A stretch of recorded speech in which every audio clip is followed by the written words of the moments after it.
Hello, and thank you for tuning in to Memo's Weekly Review with me, Nasim Ahmed, and my regular guest, Mouin Rabbani. Hello, Mouin, how are you doing? Hi, Nasim. Always good to be with you. So we were away for a week, myself and Moin. So we have a lot to catch up on, not least the events unfolding in Syria, but also developments from Gaza. There's a number of topics which we haven't been able to speak about because we missed the show last week. Both of us were actually in Doha in the Doha Forum. And of course, developments, as I mentioned, in Syria and how that impacts the Palestinian issue.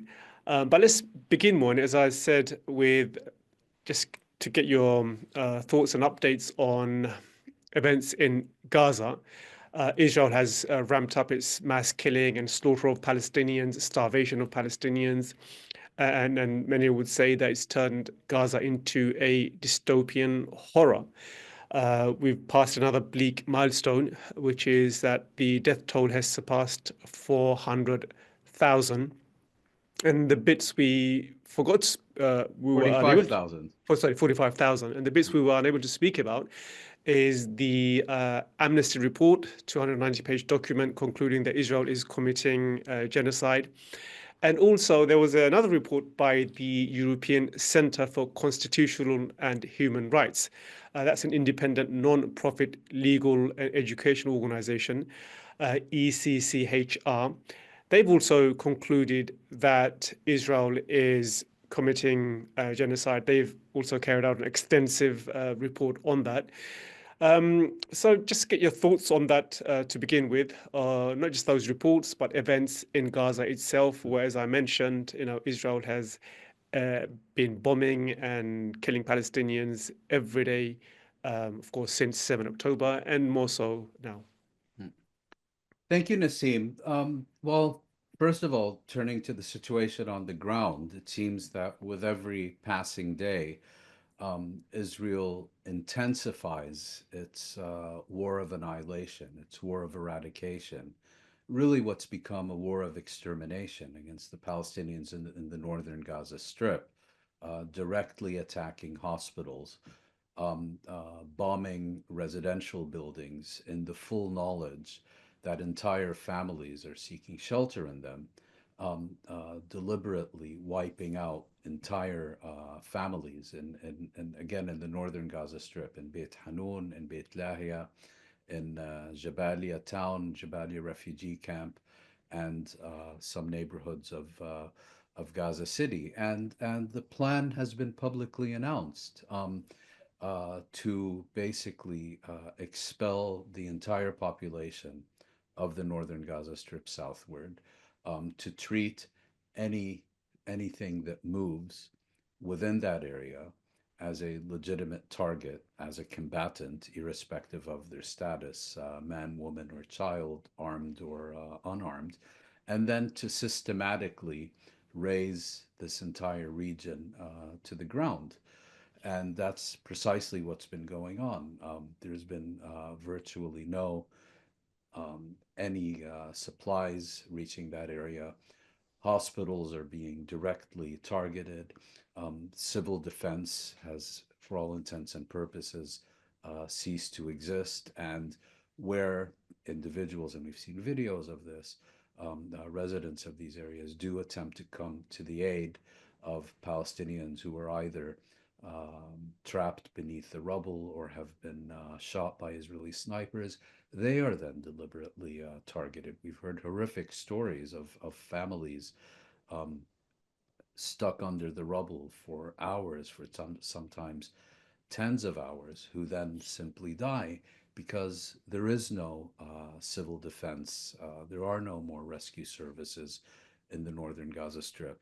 And I think what's telling is that the greater the intensification of this war of annihilation in the northern Gaza Strip, the more deafening the silence, the international silence about what Israel is doing there. So Israel, I think, justifiably believes that it has carte blanche to do anything it wants to whoever it wants, however it wants, whenever it wants, and it will enjoy, at worst, the passive acquiescence of its sponsors and allies in the West. It's, of course, absolutely catastrophic for the Palestinians. But having said that, while, of course, the civilian population of the Gaza Strip is undergoing an absolutely horrific realities in the northern Gaza Strip, it seems that the armed movements there, Hamas, Jihad, and others, are still able to function and are still able to launch regular attacks against the invading Israeli forces and producing a steady stream of Israeli casualties. And this again raises a question of what is Israel's real target? Well, the Israelis have told us this is a war against the entirety of the northern Gaza Strip and not just the Palestinian armed groups who are based and operating there. Hmm. What's what I find interesting is how Netanyahu has been making victory speeches with events unfolding in Syria and, of course, with what's happened with Hezbollah. And there seems to be less and less focus on his initial war goals and the aims, which is to release the hostages. I mean, is Israel any closer to getting to that objective? Bearing in mind that this is the objective it set out in its annihilation of Palestinians in Gaza and expanded the war to Lebanon, to now Syria. We'll get to Syria later on, but generally he seems to be very proud of the fact that he's remaking the Middle East as he says it, but the hostages are no closer to being released. Well, just to clarify, the release of Israel's captives and hostages in the Gaza Strip was not initially one of Israel's war aims. That was added later, primarily as a result of public pressure from within Israel and from foreign states who had citizens among the captives and hostages. Israel's initial war aims were to eliminate Hamas, basically to eradicate Hamas as a coherent military force and to eliminate Hamas as a governing authority in the Gaza Strip. Now, if those were the enunciated goals in October of 2023, then one has to ask, why is Israel still engaging in such an intensive level of armed hostilities in December of 2024? No doubt Hamas has been weakened and degraded, significantly so.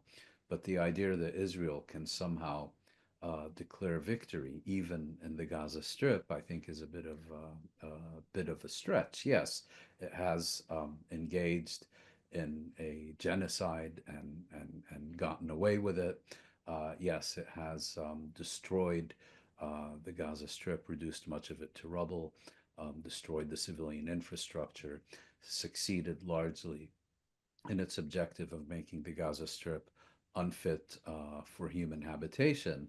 But if you measure Israel's achievements in the Gaza Strip against its announced objectives, well, then the obvious question is, why is Israel still fighting against its weakest adversary in the smallest territory over a year after the most powerful military force in the Middle East unleashed this unprecedentedly intense military campaign? Mm. There's been minor developments on the legal front as well. Well, one major diplomatic row, I should say, first of all, with Israel and Ireland. Israel has closed its embassy in Dublin, accusing Ireland of being anti-Israel. They didn't use the word anti-Semitic this time, but they said being anti-Israel. Ireland is supporting a petition in the ICJ accusing Israel of genocide. So, but other countries have also supported this petition. But why have they gone after Ireland? They haven't pulled or closed their embassies in, say, Cairo and some of the other European countries like Spain, for example. But they've decided to really go hard on Ireland. Yes, and Israel's flunkies and apologists are somehow suggesting that Israel's withdrawal of its ambassador from Ireland is a beginning of the end of Ireland as a as a nation state. Actually, what Ireland did is something a little different. The Irish government announced that it would be making a submission to the International Court of Justice with respect to not just the South Africa versus Israel genocide case, but also the Gambia versus Myanmar genocide case. And what Ireland would be doing would be setting forth its view on how the Genocide Convention should be interpreted and applied. And the specific case that Ireland wants to raise is that the kind of siege tactics of deliberately withholding essential supplies from a civilian population should be considered relevant in any genocide case because they lead to conditions calculated to bring about the physical destruction of a protected group in whole or in part. Obviously, if Ireland succeeds in doing so, and the Irish government has said that it is motivated in part to do so by Ireland's own tragic history. I presume viewers are familiar with the potato famine and the horrific impact of British colonialism in Ireland, the world's oldest colony, lest we forget. If Ireland, with the moral and political weight it brings to this issue, succeeds in persuading the judges at the International Court of Justice that these kinds of actions by a state should be understood as directly relevant to any genocide case, that obviously makes things very difficult for Israel. And Israel has, and its flunkies have responded exactly as you would expect. You know, Ireland is the most anti-Semitic state in the world. You know, Hitler was Irish, putting all kinds of anti-Irish racist tropes out. Um, uh, and the question that you ask, why Ireland and not the others? Well, Israel is not in a position to sever diplomatic relations with Egypt because it needs Egypt, because Egypt has been a dependable ally in its siege and blockade of the Gaza Strip. Egypt is the largest and most populous Arab state, and without Egypt's silence during the past year, would have been very difficult for Israel to continue with this genocide for as long as it has, as intensively as it has. And Ireland, I think, was seen by Israel as kind of a weak link, an easy target, a state with which it does not have many particularly important interests, and so it could transform Ireland into a bogeyman. I should say that it's arguably only in Ireland that a European center-right government would take the positions that it has on issues such as recognition of Palestinian statehood, making a submission to the International Court of Justice, support for the International Criminal Court, and so on. I mean, any other European center-right government would have stood solidly behind Israel on these issues. But Ireland, of course, given its unique history and direct experiences of many of the issues that we're discussing, is taking a different and more responsible position. Yes, there's a lot of reasons to praise Ireland for that. Let's turn our attention to the wider regions. We'll be spending most of our discussion today speaking about the situation unfolding in Syria and how that impacts on the Palestinian issue. It's only probably 10 days ago, from what I read, the Biden administration was discussing with the UAE of lifting sanctions I'm sorry to against. interrupt you, Nasim, but Sorry. did you also want to discuss the Amnesty and ECCHR I report? mean, if you want to make a point about amnesty, you can. I mean, it's a 290-page Yeah. report. Well, It I was would just published. like to say a Go on. few quick points, if I might. Sure, go for it. Um, On the Amnesty report, I mean, as you mentioned, it's a 290-page report. It's exceptionally thorough, and Amnesty does not make these kinds of charges lightly. In fact, does not make any charges against Israel lightly. So you can confidently dismiss, all the propaganda about, Amnesty being the human rights arm of Hamas and all the rest of it. There's been a controversy regarding this report, which is again meticulously argued and meticulously documented. And there's been a controversy about this because there was a genocide case before the International Court of Justice involving Croatia and Serbia, where the International Court of Justice essentially ruled that because the genocide or accusations of genocide took place in the context of an armed conflict, it was impossible to prove that the killings that were alleged to be perpetrated in the context of a genocide took place for no reason other than genocide, if you follow me. And the argument Amnesty is making is that it should be possible to infer and deduce a reality of genocide, even in the context of an armed conflict, because in an armed conflict, there are always going to be military objectives in addition to an objective of extermination. It's very solidly and meticulously argued, and it's an argumentation that has been supported by leading genocide scholars as not being in contradiction with the convention, but rather an attempt to interpret that convention in a more purposeful way.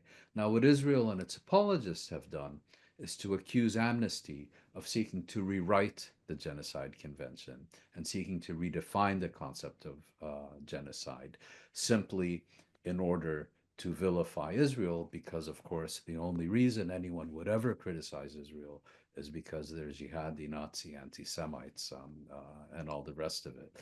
Um, and what's interesting is that you now also have a second major European human rights organization, ECCHR, the European Center for Constitutional and Human Rights, if I'm not mistaken. It's actually a German organization That's right. that just came out with another very carefully argued report. And you can imagine how difficult it would have been for a German organization to get this position past its board and its staff and so on.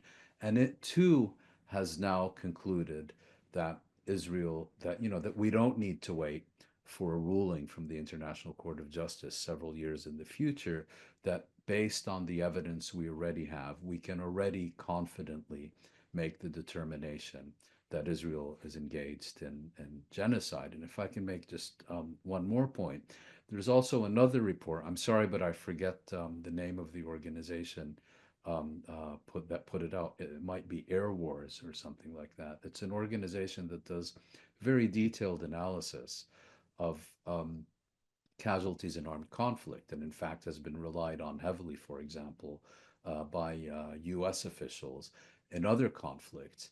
And it looked only at the casualties during the first month of this, let's call it a conflict, October 2023, and reaches absolutely devastating conclusions that, the level of casualties, of civilian casualties, a proportion of women and children and so on, is really unprecedented in all the conflicts and bombing campaigns that this very credible organization has analyzed over the years.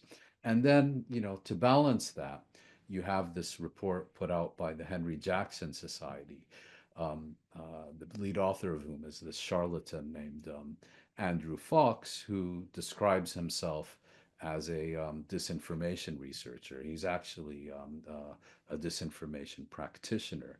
And he twists and distorts all kinds of data and makes all kinds of ridiculous accusations about the data to try to demonstrate that in effect Israel, as some others still maintain, is the most moral army in the world. Really engaged in a meticulously discriminate campaign against combatants. That the only civilian casualties can legitimately be characterized as collateral damage, and that the information that these human rights organizations and others are basing their analysis on is basically because they've all been taken for a ride by Hamas. An absolutely shameless effort at genocide denial. And it's exactly what one would expect from the Henry Jackson Society. But of course, the Daily Telegraph in the UK has given it prominence and so on. While what's actually happening in the Gaza Strip, including the continued slaughter, a murder of journalists and reporters, and these much more credible and meticulously researched reports are basically treated as if they never happened or were never written. Yeah, I mean, thanks for adding to what you said previously. I mean, we had a lot to get through, which is why I kind of skipped that part. But it's really important that you highlight the intervention by the Henry Jackson Society. It's a far right-wing, anti-Muslim outlet. And when I read the report, I mean, the conclusion it made was to dismiss the numbers of 45,000 Palestinians at least being killed.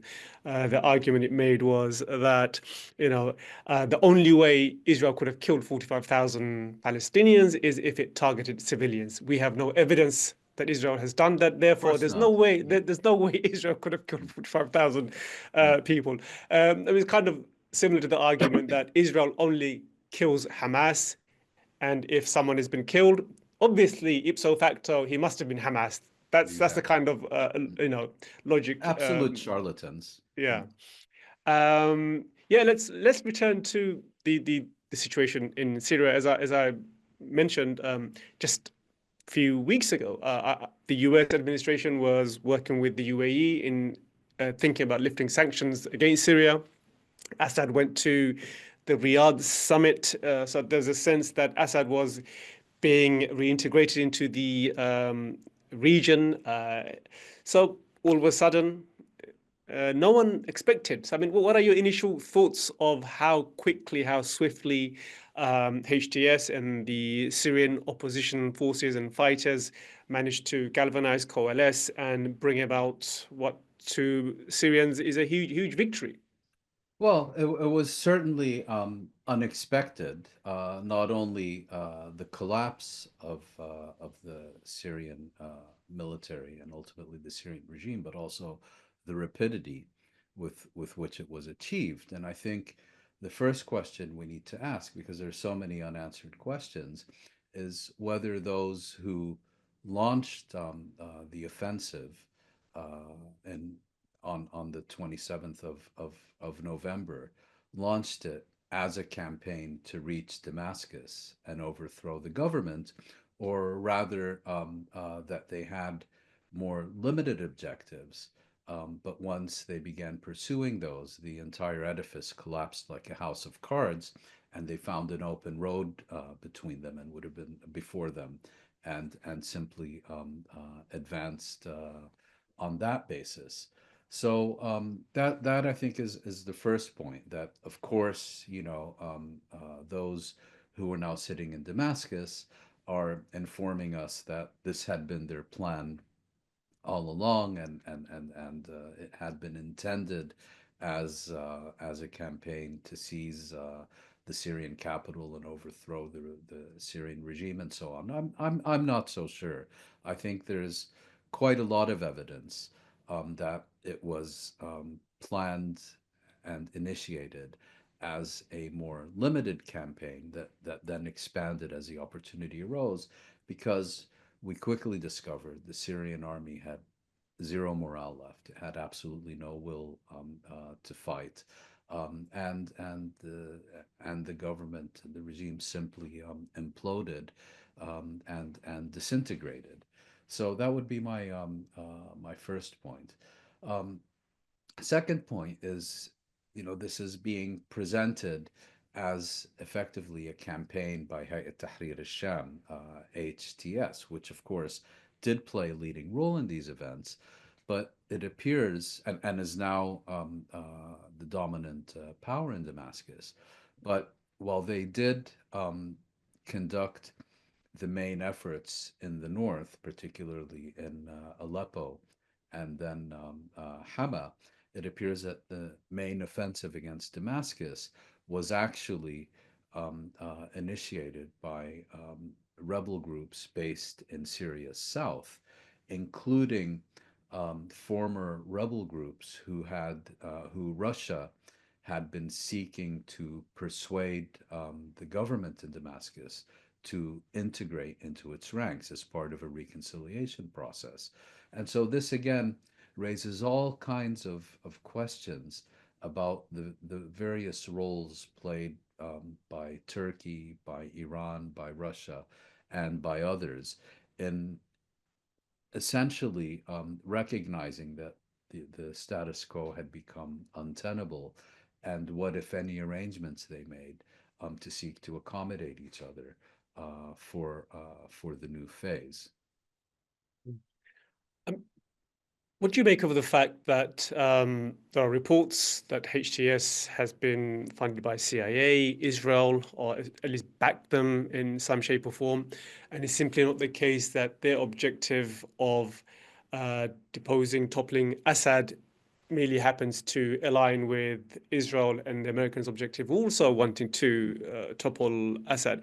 I'm saying this because, I mean, there's been a massive fallout since then, which we'll get to, between those who, even within the pro-Palestinian camp, those who say, we need to preserve the so-called axis of resistance, Iran, Syria, Hezbollah, Lebanon, Mhm. and those who say, no, the Arab populations in the Middle East have to be freed from their tyrants. That also is also a form of resistance. And any country that kills its own population to 500,000, 500,000 or so in the case of Syria, and displaces half of its population, has lost all right to govern. So there is that camp as well.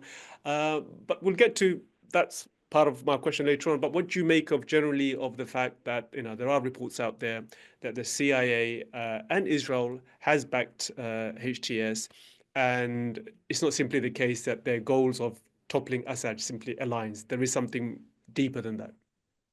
Yeah, again, these are, I think, difficult questions to answer confidently. We know, for example, that the main sponsor of the HTS offensive that took place and ended up with the overthrow of the Syrian regime, the main sponsor was in fact Turkey. And we know that Turkey maintains close relations with the United States, and despite the public hostility between them, also informal relations with Israel.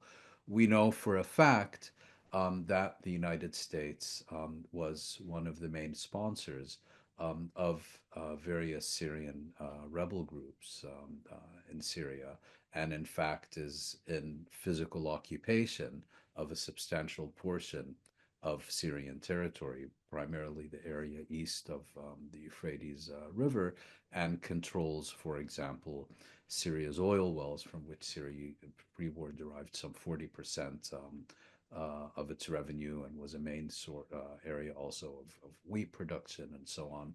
And we know that Israel has also developed relations with various rebel groups, primarily further to the south along the front near the occupied Golan Heights, and has provided, for example, medical treatment and in some cases also weapons to Syrian rebel groups. And at one point, I believe, about a decade ago, either an Al Qaeda or ISIS group fired a missile at Israel and then apologized for it, if my memory serves me correctly. I think the key issue here is that it's fair to say that until quite recently, all these states and governments you're talking about, Israel, the United States, and others, preferred a weak central government in Damascus to a kind of fragmented Syria.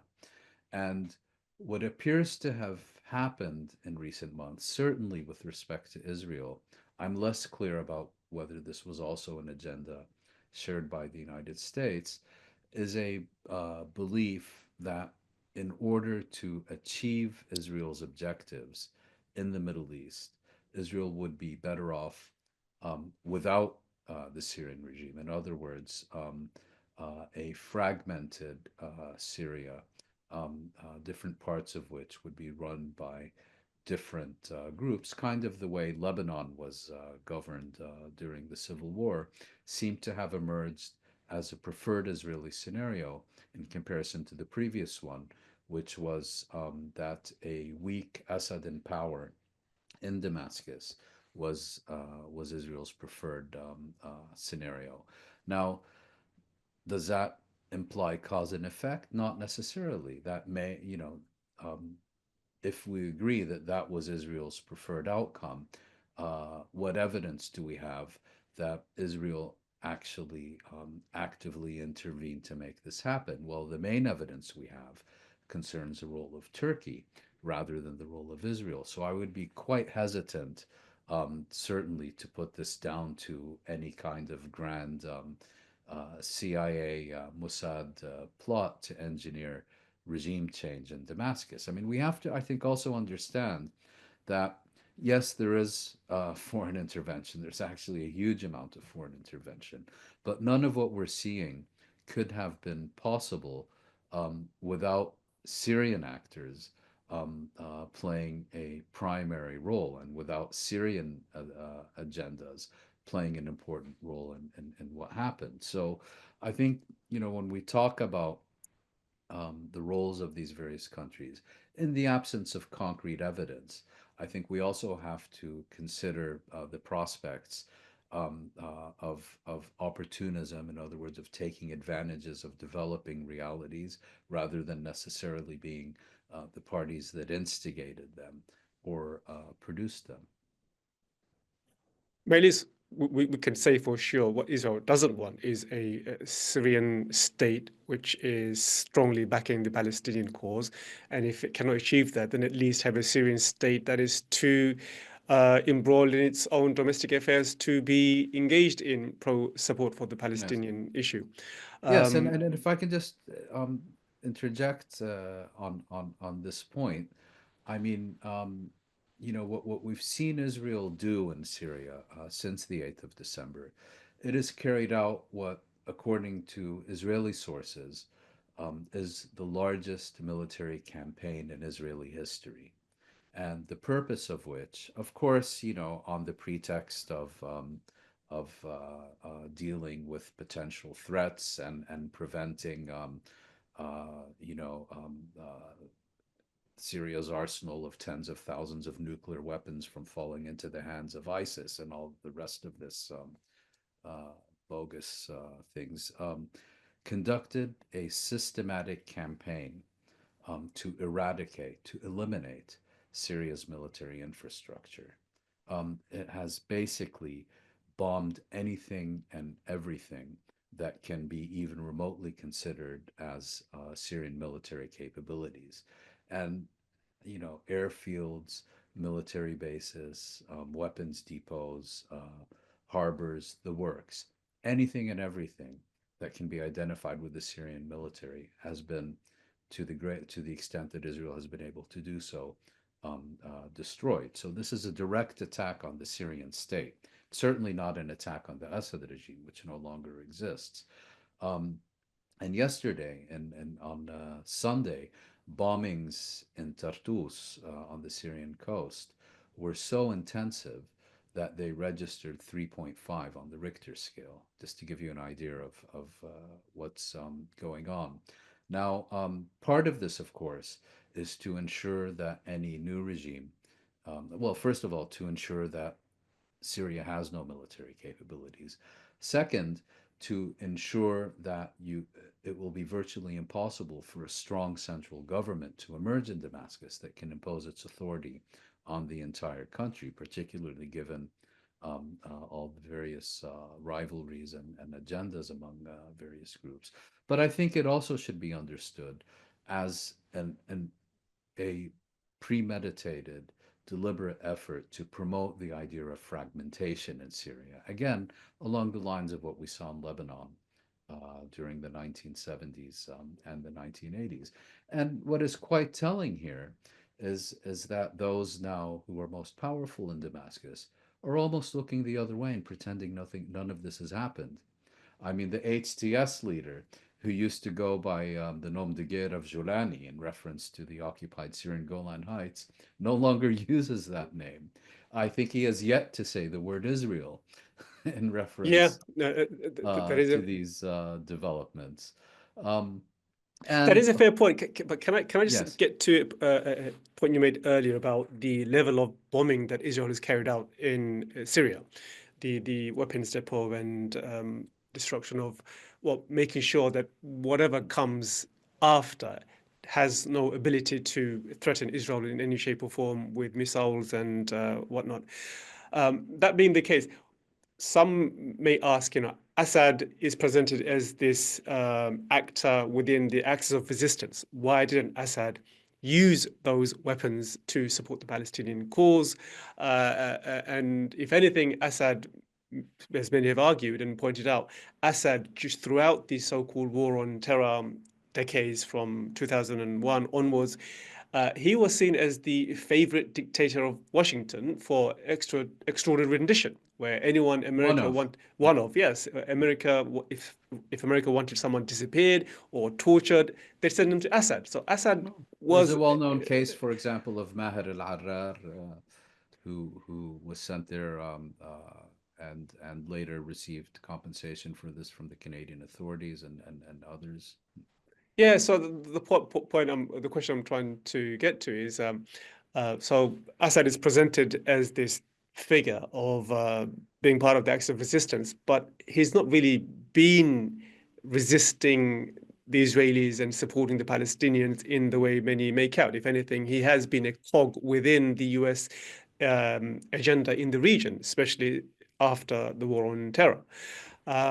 So should we see the Assad regime in that kind of rosy eyes, especially with regards to the Palestinian issue and being part of this axis of resistance? I don't think history shows that, does it?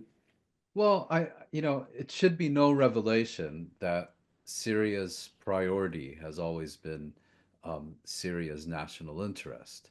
The question then becomes is how Syria interpreted that and pursued that national interest, and it did so in various ways. On the one hand, it gave, for example, particularly after during and after the 1990s a very high level of support to Hezbollah in Lebanon and allowed its territory to be used as a resupply route to Hezbollah for advanced weaponry from Iran. And in fact, most of Hezbollah's weapons came from Syria rather than from Iran. Syria hosted the exiled leadership of Hamas after it was expelled from Jordan in 2000. Um, Syria believed that its national interests lay not in becoming part of the coalition of conservative Arab states that are aligned with the West, but rather in being more closely aligned with Iran, particularly with Russia and with others who sought to limit Israeli and Western influence in the Middle East, and it did so in pursuance of what it understood to be Syrian national security and Syrian national interests. So I, you know, I don't think it's a simple answer of did Israel, sorry, rather, did Syria support or oppose the Palestinians. Syria was consistent in its support of Syria as it understood this. And in some contexts, that was very beneficial to the Palestinians. In other contexts, it was very detrimental to the Palestinians. But I think the thing that we need to understand here is that Syria was part of a coalition that most Palestinians, irrespective of their views of the Assad regime, which on the whole I think were probably very negative, particularly those who had personal experience with it, um, saw as part of a regional coalition that, unlike its regional rivals, was at least formally committed to Palestinian national goals and was at least capable of acting on the basis of that commitment. I mean, how many Palestinian training camps did you have in Jordan or Egypt or Saudi Arabia? Well, precisely zero. So it's a complex it's a complex issue. I mean, we could go back in history and speak, for example, of Syria's role in 1976 in preventing a Lebanese national movement, Palestinian victory in the Lebanese Civil War, and its role in fomenting a mutiny against Yasser Arafat and the PLO leadership in 1983, and so on. But I think, the way to answer this question is to understand that Syria, as a state, as any other state, always placed its own interests as it understood them first, and it just so happened that in many cases this worked to the Palestinian advantage, particularly how Syria's strategic positioning regionally and internationally. The question now becomes is how will Syria's new rulers look at this issue? Well, the initial signs are not good. They've called on Palestinians to close down their training camps and so on. They're basically pretending the Golan Heights is unoccupied and that Israel's further occupations of Syrian territory are somehow not happening. But over time, I think it will become impossible. It will become impossible for the Syrian leadership to ignore these issues. And if they continue to ignore them, I think they will face strong pressure from within their rank and file not to ignore these issues. And should it come to a situation in which Syria is not entirely subdued and basically transformed into an Israeli vassal state like some of its neighbors, um, I think just as pre-Ba'ath, Syria was known for its strong support of the Palestinians, may well become again. And I should just add another issue, quite apart from the politics, is that no Arab state has given Palestinians the same rights that Syria has. Yes, Jordan gave them citizenship or imposed citizenship on many of them.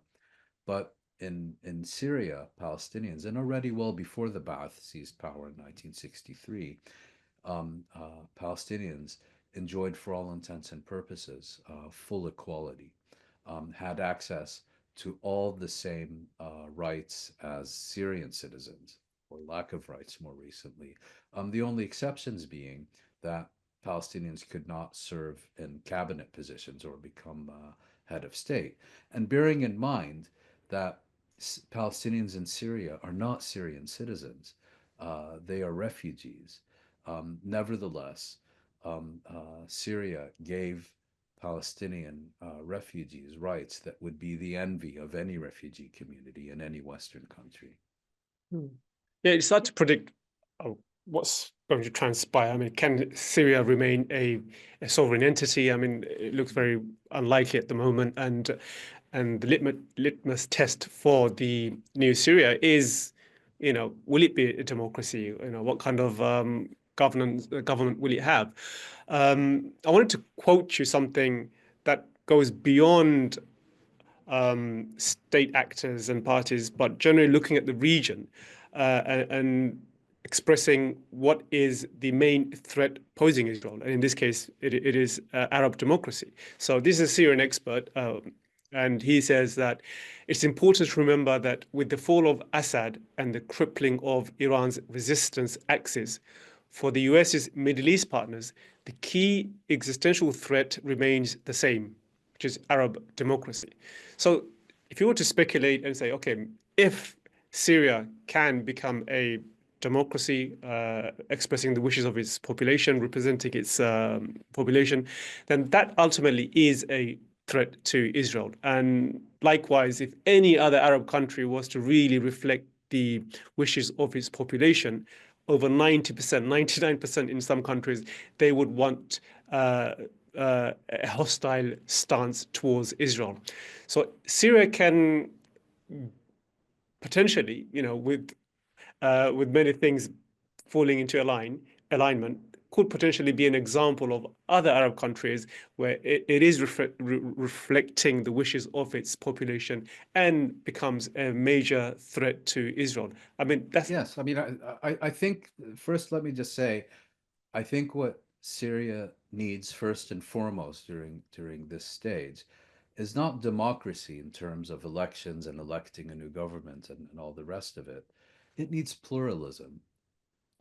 After decades as a one-party state, I think Syria needs a period in which new political movements and parties and organizations and so on are allowed to emerge and develop freely and so on. And I think only then should power be contested in a plebiscite, because we already saw in Egypt in 2011, 2012, for example, when you rush towards elections, you don't need to hold elections to figure out who's going to win, because there's only one party that has a machinery built over decades to successfully contest those elections. We saw that to an extent in Tunisia as well. And so what I think is primarily needed and desperately needed is a transitional period of pluralism, of allowing new parties, new movements, new newspapers, new broadcasters, and so on to emerge, so that if and when Syrians do go to the ballot box,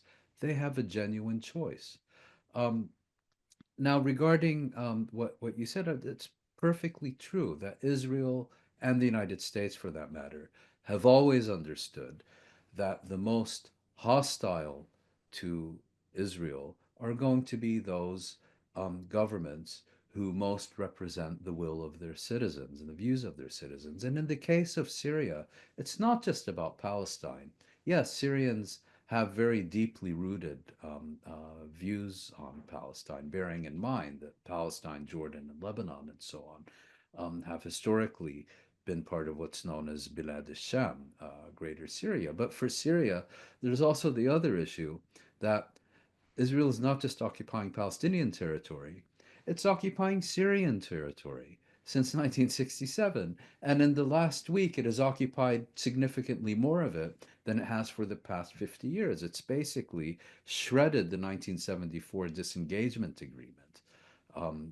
So, even if Palestinians were not part of this equation, Syrians have plenty of reasons of their own for seeking, a confrontation with Israel, particularly given what Israel has done in and against Syria during the past week. But to get back to your point, yes, it's an axiom, that when and where Arabs are allowed to freely express their views on this issue, it's crystal clear. And I think part of Israel's problems is that's also becoming increasingly the case in Western societies, which was never the case before.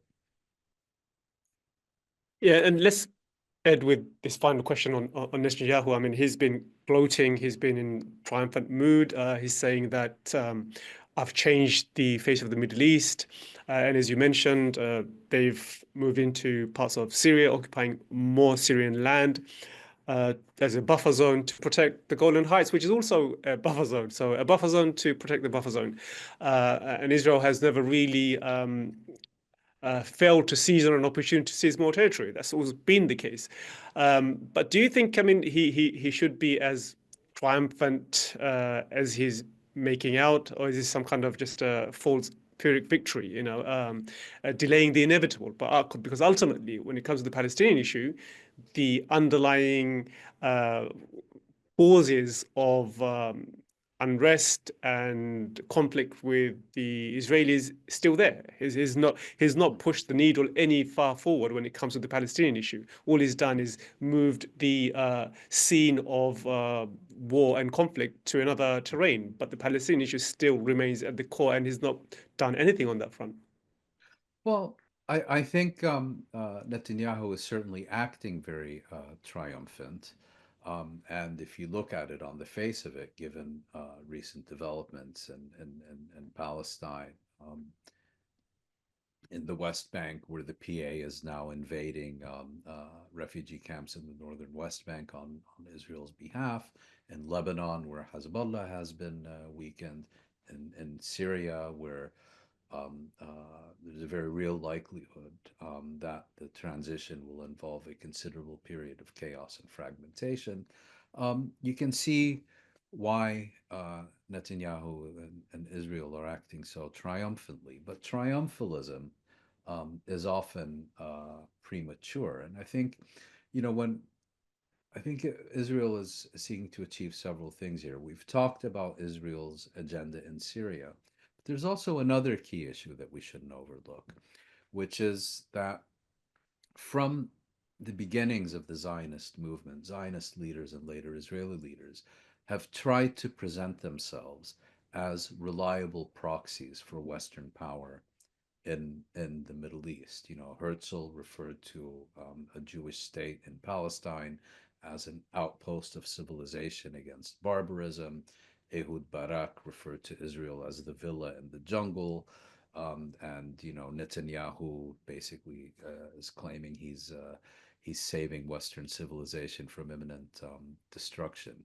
Well, that whole framework was very severely challenged on October 7th and its aftermath. I mean, Israel's vaunted military and intelligence services collapsed like a house of cards. Israel, for the first time since 1949, was forced to fight on its own territory and so on.